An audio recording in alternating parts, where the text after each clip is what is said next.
internautas, e na roda com psicólogos eu vou conversar com a doutora Karina Okajima Fukumitsu. Boa tarde, doutora. Boa tarde. Obrigada por aceitar o convite. Muito obrigada a você pelo convite também. Eu gostaria de conversar um pouquinho falar sobre suicídio na infância e na adolescência, que ainda é um tabu muito grande falar sobre esse tema, né? Por que ainda é tão difícil falar sobre isso? Primeiro pela morte, né? O suicídio é uma morte que é violenta, escancarada e que ela traz um confronto com o nosso instinto de sobrevivência. Então, normalmente é uma morte tabu, é um tabu, né, que nós enfrentamos e que nós precisamos cada vez mais falar, não para banalizar, mas sim para chamar a atenção, porque infelizmente esses números têm aumentado cada vez mais. Dependendo da idade cronológica, a criança ela ainda não tem na cognição a concepção do que é um suicídio. Poderíamos dizer que seria um incidente, então? Poderíamos dizer que a criança ainda não tem essa percepção de que a morte é uma coisa que é para sempre. Então, a gente pode considerar que para esta criança, a morte talvez seja um fato que ela vai ter uma fantasia de que ela voltará, que ela vai morrer só um pouquinho. E depois volta igual um game over lá do videogame, sim, alguma coisa? Sim, exatamente isso. Então, é possível que a gente pense que algumas mortes com crianças, né, tenham esta conotação de que aconteceu um acidente e que não foi, né, uma morte por suicídio. Né? Porque toda vez que a gente fala em suicídio, a gente tem que considerar duas formas, duas consequências e dois aspectos. Segundo Schneidman, que ele é o pai da suicidologia moderna, toda vez que falamos de suicídio, a gente precisa falar sobre o grau de perturbação e o grau de letalidade. Para uma criança, esse grau de letalidade não está tão claro assim quanto para um adulto. O que quer dizer isso? O grau de perturbação depende exatamente das condições emocionais que essa criança tem e de que esta pessoa tem. A letalidade é aquela quando o modus operandi é um método letal mais agressivo, por exemplo. Então, por exemplo, se uma criança tem uma ideia ainda de que a morte é só por mentirinha, né, acontece e eu vou voltar, sim, é game over, né, talvez ela fale, bom, então eu não tenho esta intencionalidade tão de letalidade, né, então eu vou de repente utilizar alguns meios que são menos agressivos, só que, infelizmente, né, resulta na morte. E aí, então, isso que acaba virando uma tragédia. E ela emite alguns sinais, alguns comportamentos que os pais podem ficar alerta, então, por meio de alguns jogos que elas podem estar citando o nome, falando sobre? Normalmente, eu falo uma frase que um amigo do CVV, do Centro de Valorização da Vida, fala, húngaro, o nome dele é húngaro, e ele fala uma coisa que eu acho bastante interessante. Ele fala assim, antigamente nós perdíamos os nossos filhos para as ruas. Hoje em dia a gente perde os nossos filhos para os quartos. E a gente acha, né, isso é uma compreensão que eu tenho, a gente acha que os nossos filhos estão seguros, né, nos nossos quartos. E, infelizmente, hoje em dia a gente tem inclusive alguns jogos que são preocupantes. Né? Jogos que eles trazem exatamente essa conotação da morte e que a morte, o personagem que morre, vai ficando cada vez mais poderoso e mais forte. Então esta inversão de que a morte é para sempre também é reforçada nestes jogos. E também nós temos o grupo The Haters, né, que é um grupo que está sendo investigado em Goiás, né, e que é um grupo cujos curadores são, né, os adolescentes. Então eles colocam tarefas das quais, inclusive, os participantes desses jogos precisam mandar fotos para comprovar exatamente de que eles estão executando as tarefas, sendo a última tarefa o suicídio. Seria parecido com o Baleia Azul, que teve um tempo atrás, foi muito falado. Dizem que algumas pessoas falam que o Baleia Azul é uma farsa. Outras pessoas falam que é verdade. Né? Uma coisa eu sei, não importa o que é farsa ou o que é verídico. O que importa é o que nós vamos fazer em relação a tudo que tem acontecido nesse avanço tecnológico. O que cada vez mais tem acontecido, é que assim, realmente os adolescentes eles têm uma preferência, né, pela tecnologia, pela internet, pelos jogos, e isso faz com que eles também percam aquilo que eu acho mais importante também, que é o tete-a-tete. Essa capacidade de você aprender a se relacionar, inclusive aprender a lidar com alguns conflitos no dia a dia. Né? A internet, querendo ou não, ela te coloca como uma certa defesa. Algumas pessoas também na internet pode vir atacar. Né? Elas criticam, elas falam o que elas querem, e elas também têm uma defesa, porque você não sabe quem que está falando e quem que está conversando, quem está se direcionando contra você. Né? Dessa forma, o que acabou acontecendo é que a gente criou uma maneira de se vincular com o mundo, né, e com as pessoas, que existe um certo intermediário. E que isso é preocupante.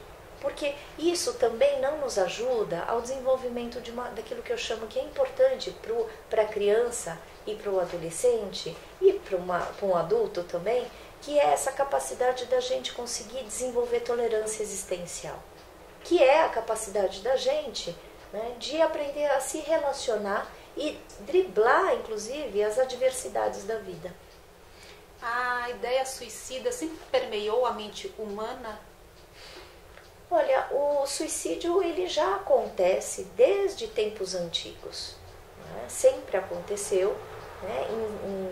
Em épocas antigas, historicamente a gente tem, né? Culturalmente a gente vê o suicídio acontecendo, né? Durante algum tempo o suicídio foi considerado como crime, durante algum tempo o suicídio também foi considerado como um pecado, né?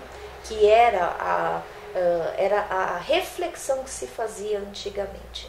Hoje em dia, a gente tem este tabu, né? Não que seja uma morte natural, porque não é, a gente não nasce para se matar. O que a gente sabe é assim, nós nascemos e a única certeza que nós temos é que morreremos. O que a gente pode pensar que não é uma morte normal, porque a pessoa antecipa aquilo que vai acontecer naturalmente. O que faz com que a pessoa antecipe a morte dela? Normalmente eu associo a compreensão que é um sofrimento intenso, psíquico intenso, que isso também é um ensinamento do Schneiderman. Ele fala que o suicídio é um psychache. O que é um psychache? É que denota um sofrimento intenso psíquico, que muitas vezes a pessoa, talvez, quando eu falo talvez, eu não gosto de trazer generalizações nas compreensões do suicídio. Né? Porque talvez uma das formas da gente compreender é que essa pessoa não queria se matar, ela queria acabar com aquilo que estava provocando o sofrimento dela. Então a gente começa a compreender o suicídio em 3 características, né? 3 versões que o Menninger, né, que é um autor do Eros e Thanatos, traz. Algumas vezes, para um suicídio se configurar, a gente precisa ter uma parte que quer ser morta, outra parte que quer fazer morrer e outra parte que quer se matar. Né? Sabendo disso, o que a gente pode entender nessa perspectiva é a ambivalência característica do comportamento suicida, de que muitas vezes, e isso também não é estranho de se ver, né, que muitas vezes alguém tenta o suicídio e chega no pronto-socorro, essa pessoa pede para ser salva. Né? Por quê? Porque ela está trazendo evidências dessa ambivalência característica desse comportamento suicida. Então, o que a pessoa está falando é que ela não queria morrer, mas ela queria viver sem aquele sofrimento intenso. Né? Uma outra característica do suicídio é a impulsividade. Que é, então, esta característica, o que é a impulsividade? A pessoa tem uma sensação, que a gente pode pensar nos 3Ds apontados, né, pela cartilha da Associação de Psiquiatria, que eles falam que a pessoa sente o desespero, o desamparo e a desesperança. Dessa forma, ela sai desta sensação e ela já atua exatamente, né, num processo que a gente chama de acting out, que é o processo de impulsividade, né, e que a gente encontra na compreensão também de alguns adolescentes. Né. A adolescência, ela é considerada também, né, um pouco uma fase do desenvolvimento humano, do qual a impulsividade ela aparece, que é exatamente, né, a partir da sensação, a pessoa, o adolescente, ela vai atuar. E muitas vezes, então, a gente vê, né, traços parecidos dessa característica do comportamento suicida, também, né, associado com a impulsividade.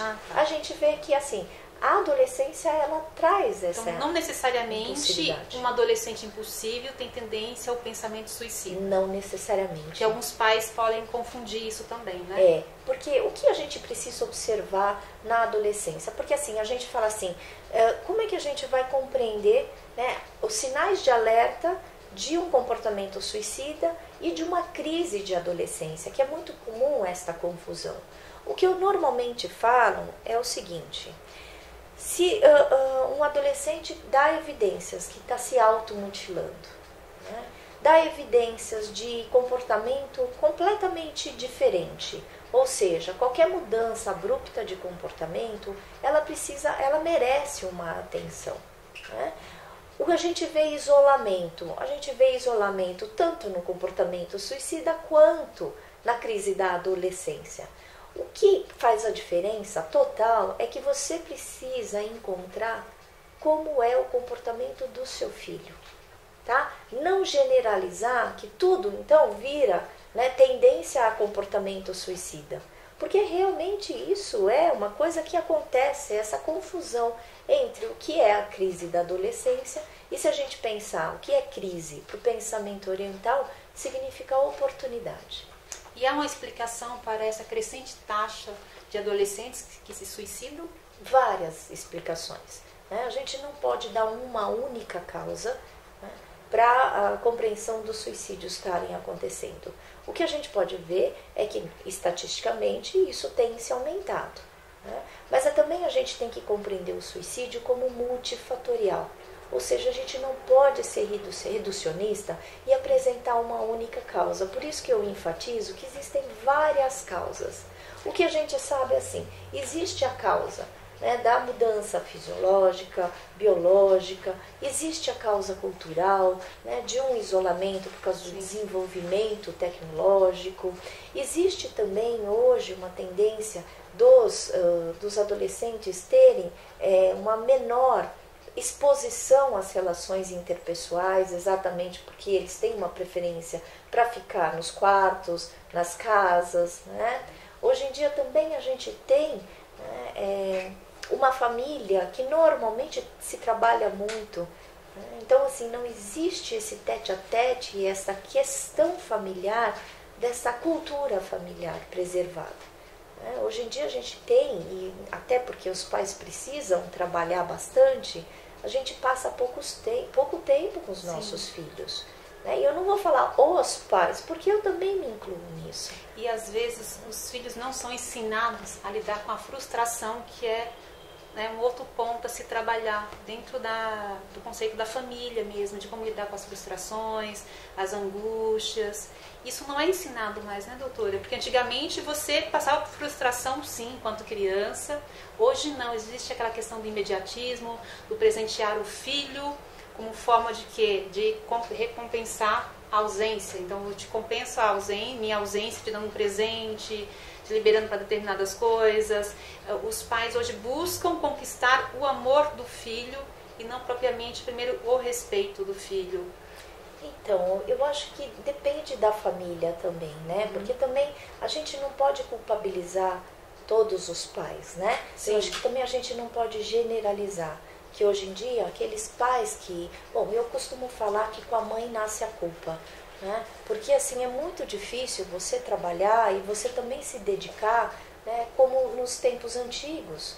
Hoje em dia, a gente também precisa se atualizar e compreender que às vezes existe uma necessidade de preenchimento e de substituição e compensação desses filhos exatamente por causa desta culpa. Né? Mas também, se a gente começar a falar, bom, tá errado isso, né? Eu costumo pensar o seguinte, né? Eu criei uma frase, né, que quem está longe julga, quem está perto compreende. Né? Tudo depende daquilo que você tem condições de oferecer. Né? Então, por isso que não dá para generalizar que, por exemplo, um adolescente que não sabe lidar com frustração, é culpa necessariamente destes pais que não ofertaram ensinamentos dele não se frustrar.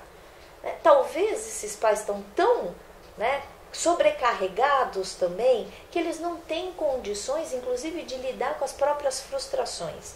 E isso é uma formação em cadeia que fica, né, exatamente de quem é a culpa. Deste adolescente que não aprendeu recebeu, não teve ensinamentos de lidar com frustrações, ou são dos pais? Eu acho que nada, né? A gente não tem que procurar culpas. A gente não precisa acusar um sistema familiar que está disfuncional. O que a gente precisa fazer é exatamente, quando existe alguma evidência de que a coisa não está boa familiarmente, isso é uma demanda da família. E cabe também, né, esse adolescente e esses pais perceberem que a situação não está boa. E aí a gente constrói um laço, um jeito familiar da gente fazer diferente daquilo que já está, né, quase que você fala assim, gente, está um caos na minha família.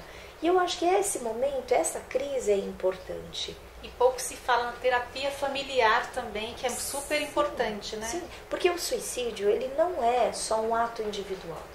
Né? Todas as tentativas, uma coisa que eu considero, automutilação, qualquer tentativa de suicídio, ele é um ato de comunicação. Né? E que é importante, quando acontece esse tipo de situações, isso é importante a gente falar, bom, isso é evidência empírica de que a nossa família não está bem. Então vamos ver como que a gente pode, em vez da gente ficar se auto-acusando e procurando culpados, uma vez que houve uma tentativa de suicídio, eu sempre chamo normalmente a família, né, para vir conversar sobre o que tem acontecido. E que aquilo que não pôde ser falado, porque é uma comunicação interdita, é colocado em processo de psicoterapia, em compreensão, que é uma oportunidade para que essa família possa construir, inclusive, alguma coisa que até então não foi construída. Então eu costumo falar que o antídoto do processo autodestrutivo é autodescoberta, é autoconstrução. O problema não é somente a gente identificar que existem problemas, mas eu acho que o grande mérito da crise é a gente poder encontrar maneiras da gente fazer diferente. E num suicídio infantil ou tentativa, né, de suicídio, ou tentativas tanto com crianças quanto adolescentes, eu entendo que isso é uma marca, é a ponta do iceberg para a gente falar, bom, é uma evidência que não está funcionando a nossa comunicação familiar e o que a gente então pode fazer diferente. Né? Então, existem alguns casos cujas mortes não são consumadas, né, que eu vejo assim como uma esperança, inclusive, da gente conseguir fazer diferente. Certo. Eu gostaria que você falasse um pouquinho mais sobre o seu trabalho. Você faz atendimento no consultório, da supervisão, eu observo que você ministra cursos, não é isso? Workshop também? Na verdade, assim, eu desde os meus 10 anos, eu vivi com as tentativas de suicídio da minha mãe. Né? E muitas vezes nós a levávamos, eu e minha irmã, com 2 anos de diferença, mais velha que eu, nós a levávamos para o mesmo pronto-socorro, porque nós éramos crianças pré-adolescentes, né? Então isso foi sendo uma marca muito grande para mim, porque quando nós chegávamos, sempre a levávamos no mesmo hospital, e aí a gente ouvia comentários dos profissionais que a atendiam. De novo, dona Yoko, a senhora não tem o que fazer não, a não ser ficar tentando se matar? né? Até que um dos comentários que mais ainda eu lembro, olha, eu tenho 47 anos, então isso faz 37 anos atrás, de um profissional que atendeu no pronto-socorro e falou assim: ô dona Yoko, a próxima vez a senhora tenta se matar de um jeito mais eficaz, para a senhora fazer com que a gente não perca o nosso tempo com a senhora, porque olha quanta gente querendo viver e a senhora só fica ocupando o nosso tempo. Obviamente que uma criança de 10 anos não tinha resposta, mas eu, como uma adulta agora de 47 anos, tenho respostas. Então, essa marca ela foi crescendo tão fortemente que eu resolvi estudar psicologia. E com 17 anos eu entrei na faculdade de psicologia com o objetivo de estudar esta alma. Mas não era uma alma saudável que eu queria estudar. Eu queria estudar essa alma que queria a todo momento, né, que estava mostrando uma disfuncionalidade, um sofrimento e que não era apaziguado. Na verdade, eu queria ter uma resposta pessoal da minha trajetória, o qual eu nunca tive. Né? Mas eu me formei como psicóloga e falei, bom, quando eu me formar, eu quero trabalhar com a prevenção do suicídio. Então, em 2005, eu resolvi escrever um livro que se chamava Suicídio e Psicoterapia, uma visão gestáltica, que por motivos de não receber direitos autorais, eu fiz o distrato com a editora e esse livro se tornou Suicídio e Gestalt Terapia. Eu escrevi esse livro exatamente porque eu estava, isso foi em 2005, né? Porque eu queria trazer um convite para as lides acadêmicas para falar a respeito deste assunto. Até porque eu nunca tinha recebido nenhum curso, nenhuma habilitação, nenhuma, sequer uma aula a respeito de como é que eu poderia, né, lidar com pessoas que falassem para mim, eu quero me matar. Né? E isso era uma preocupação que eu tinha. Né? Eis que nossos clientes são os nossos mestres. A minha cliente de faculdade ainda, né, ela chega e fala, bom, eu quero me matar. Né? Meses depois que eu comecei a atendê-la, e eu entrei em pânico, porque eu falei, gente, eu nunca recebi uma habilitação. Né? Eu não sabia o que fazer, tampouco meus supervisores. Na faculdade não é ensinado também a lidar com essas questões, né? Então eu escrevo esse livro Suicídio e Gestalt exatamente como uma possibilidade de incentivar as lides acadêmicas, principalmente dos profissionais da saúde, a falar sobre esse tema. Pela carência, né, e eu falo isso, eu chamo isso de um termo que eu cunhei, que é extrair flor de pedras. Eu tiro e extraio desconhecido, eu transformo desconhecimento em conhecimento.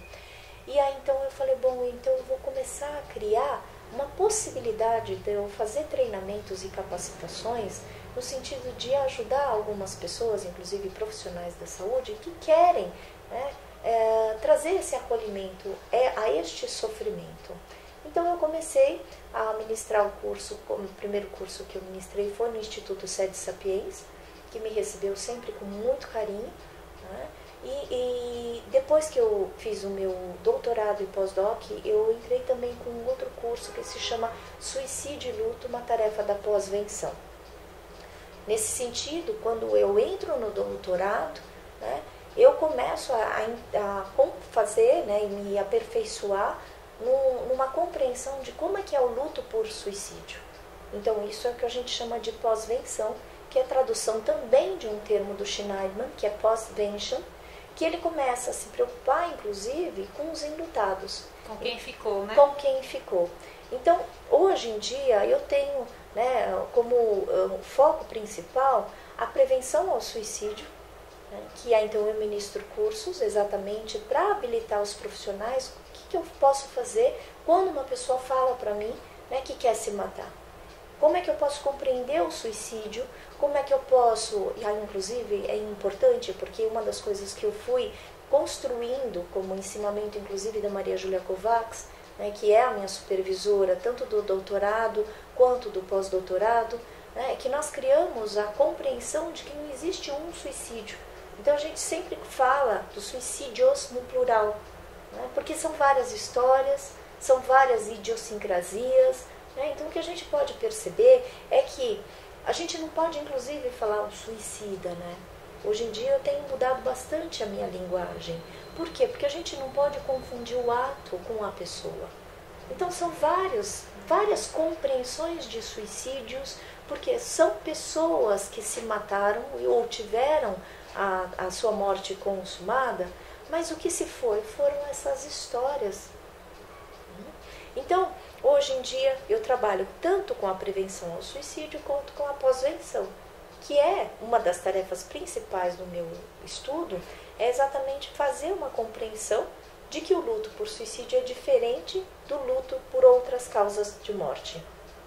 Até porque essa questão do profissional que trabalha, que atende essa família, eu penso assim que ele também acaba se tornando um enlutado quando ele perde um paciente, e muitas vezes o psicólogo não sabe lidar com essa questão também.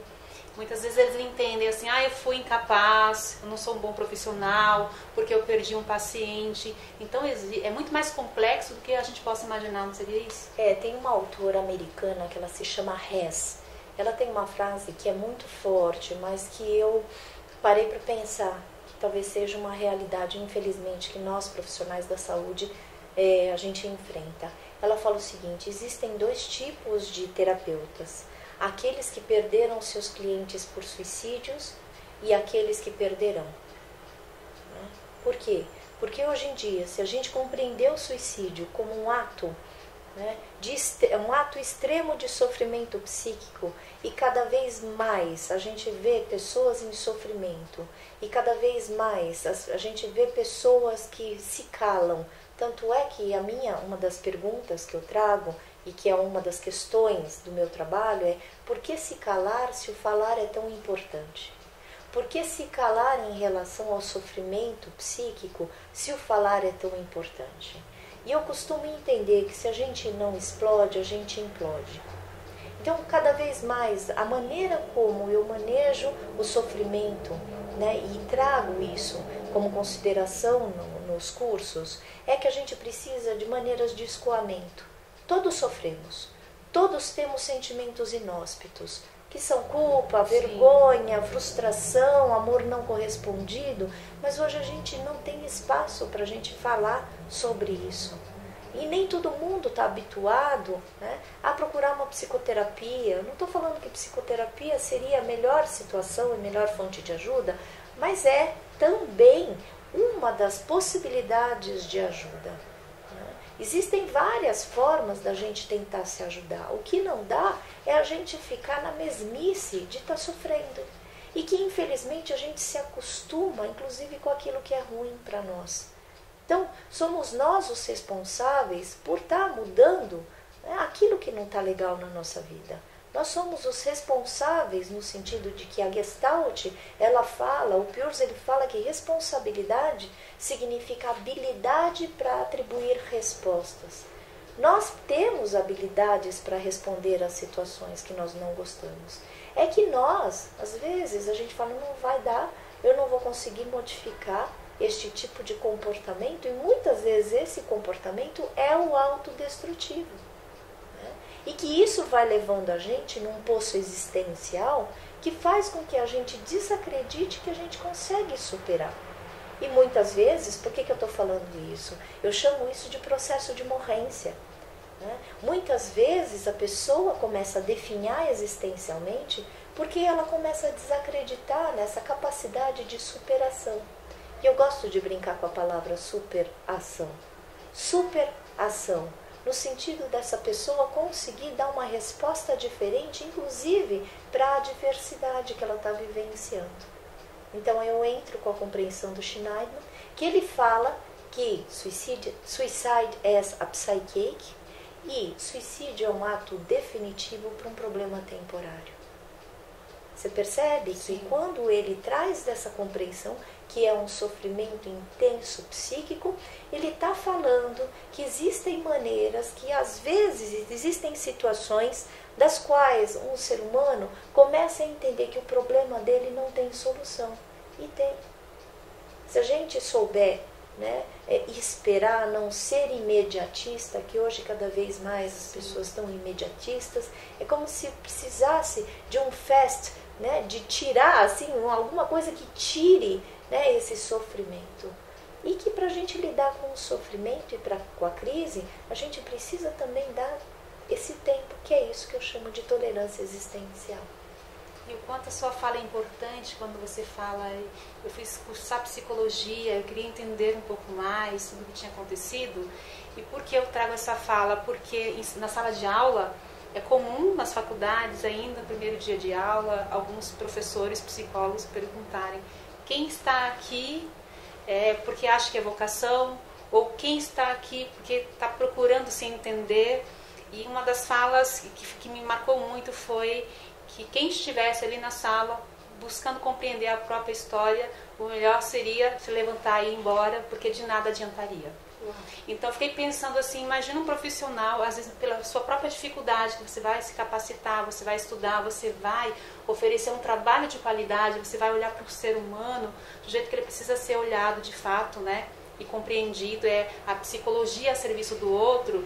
Fiquei pensando em um momento em que um aluno pensa, eu preciso compreender a minha história e eu preciso ajudar outras pessoas em situações semelhantes. Ao escutar isso, o que ele vai, digamos assim, fixar na memória, entender, elaborar e sentir, porque vem a emoção também, né, mediante a fala de um professor, que para mim eu acho que acabou com o sonho de muita gente ali dentro da sala.